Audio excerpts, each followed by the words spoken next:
Hello दोस्तों, जय हिंद। लो class with कुलसा का आपका हार्दिक स्वागत है।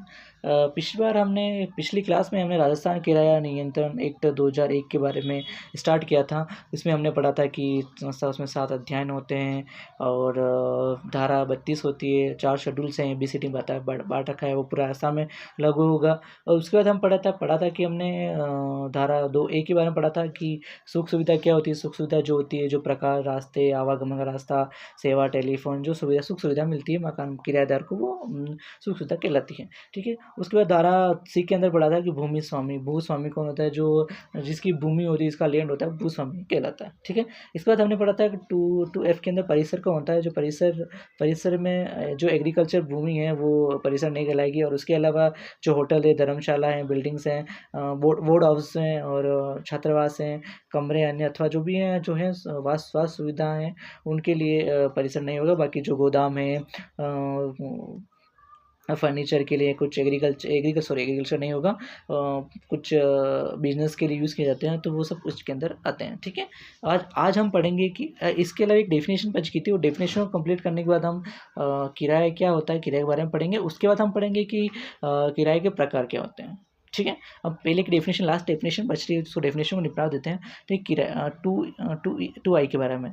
2I किराएदार किसे कहते हैं? सबसे पहले किराएदार होता है कौन? किराएदार जो मकान मालिक को पैसा चुकाता है, उसका रहने का जो रहता है, रहने का किराया चुकाता है, वो किराएदार कहलाता है। ठीक है। अब बैरेक्ट, ये तो अपनी अपनी खुद की बात होगी, भाई बात क्या होती है। ठीक। अब जो बैरेक्ट है, जो बना रखा है, जो बैरेक्ट में डेफिनेशन क्या दे रखी है? किराएदार वह व्यक्ति होता है जो भूस्वामी का किराया चुकाता है और किसी किराएदार के समाप्ति पश्चात कब्जा बनाए रखने की रखता है, परंतु उसमें कोई बेदखली या कोई आदेश या डिग्री पारित नहीं। मतलब उसमें कोई बेदखली और कोई डिग्री पारित ना की हो। मतलब जो मकान मालिक है, उनके द्वारा कोई विरोध बेदखली पारित नहीं की हो और डिग्री। ठीक है। बेदखली क्या होती है, हम नेक्स्ट आएंगे, टॉपिक्स आएंगे, उसके कवर करेंगे, और डिग्री भी कवर करेंगे कि डिग्री क्या होती है। अब मैं आपको पढ़ा दूंगा तो आपको समझ में नहीं आएगा कि डिग्री होती क्या और बेदखली क्या होती है। तो जैसे जैसे टॉपिक आते रहेंगे, हम बेदखली का टॉपिक भी आएगा, बेदखली कैसे होगी, कैसा क्या होगा, उस बेदखली के बारे में पढ़ेंगे। ठीक है। अब हम पढ़ेंगे किराया। किराया किराएदार को द्वारा किया मकान मालिक को मालिक की संपत्ति, भूमि या सामान के उपयोग में कब्जा या बदले में की भूमि भुगतान। मतलब वही बेसिकली जो किसी कब्जे में या किसी उपयोग करके सामान देकर भुगतान करना। जैसे कोई सामान लिया है आपने, उसका किराया देकर पैसा चुकाना कि आप यूज़ हो चुकी है और मैं इसको करा दे रहा हूँ। ठीक है। परंतु इसमें पर्टिकुलर संपत्ति के बारे में या प्रॉपर्टी के बारे में बता रखा है। ठीक है। इतना हमने पढ़ लिया। इसके बाद हम पढ़ते हैं कि किराए प्रकार। जो किराए कितने कितने प्रकार के हो सकते हैं, कि जो मकान मालिक होता है वो कितने कितने प्रकार की किराया रख सकता है और वो दे सकता है, जो किराएदार है। ठीक है। सबसे पहले निश्चित किराया की जो मासिक रूप से जो भुगतान आमतौर पे हो रहा है, हर साल महीने में हो रहा है, वो भुगतान चलता रह रहा है, तो उससे निश्चित किराया। मतलब एक पर्टिकुलर किराए की भी आपका एक किराया मकान, जैसे राम रह रहा है शाम के किराए पे मकान में, तो वो 10,000 हर महीने 10,000, तो निश्चित किराए की भी 10,000 किराया देगा। ठीक है। अब पढ़ लेते निश्चित किराया क्या होता है। मासिक रूप से वह भुगतान किए जाने किराए पर निर्धारित एक मासिक रूप में भुगतान करने की निर्धारित राशि है। ठीक है।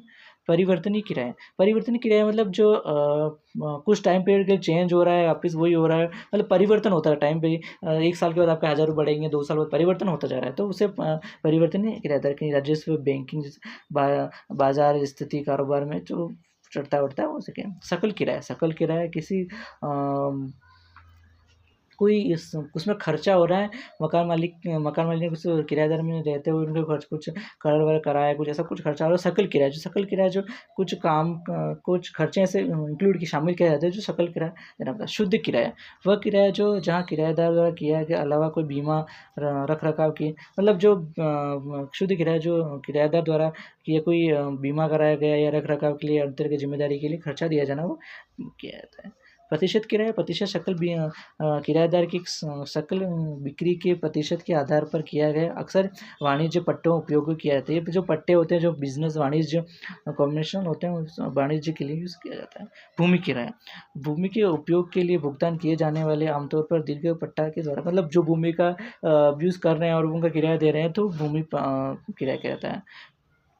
पेपर कॉनिंग किराया एक नामपत्र का किराया जो अक्सर प्रतीकात्मक होता है, जिसे कि वह एक पेपर कॉनिक जिसका उपयोग पट्टे के लिए कानूनी आवश्यकताओं को पूरा करने के लिए किया जाता है। ठीक है, कानूनी आवश्यकता पूरा किया जाता है। आर्थिक किराया लास्ट पॉइंट है जो बता रहे कि उत्पादनों के एक कारक के लिए भुगतान किए जाने वाले उत्पादन राशि, जो उत्पादन के लिए कुछ कारक के लिए उपयोग की राशि जो उनके वर्तमान उपयोग में रखने की न्यूनतम राशि से अधिक होता है। ठीक है, जो हमने किराए के बारे में पढ़ा। किराए के 8 प्रकार होते हैं, कि 8 प्रकार के जो किराए होंगे वो बता रखा है। पहला हमने पढ़ा कि निश्चित किराया क्या होता है, परिवर्तन किराया क्या होता है, सकल किराए के बारे में पढ़ा, शुद्ध किराए के बारे में पढ़ा, प्रतिशत किराए के बारे में पढ़ा, भूमि किराए के पढ़ा, पेपर कॉनिंग किराए के बारे में पढ़ा, आर्थिक किराए के बारे में पढ़ा। ठीक है, थैंक यू क्लास। लाइक करें, सब्सक्राइब करें।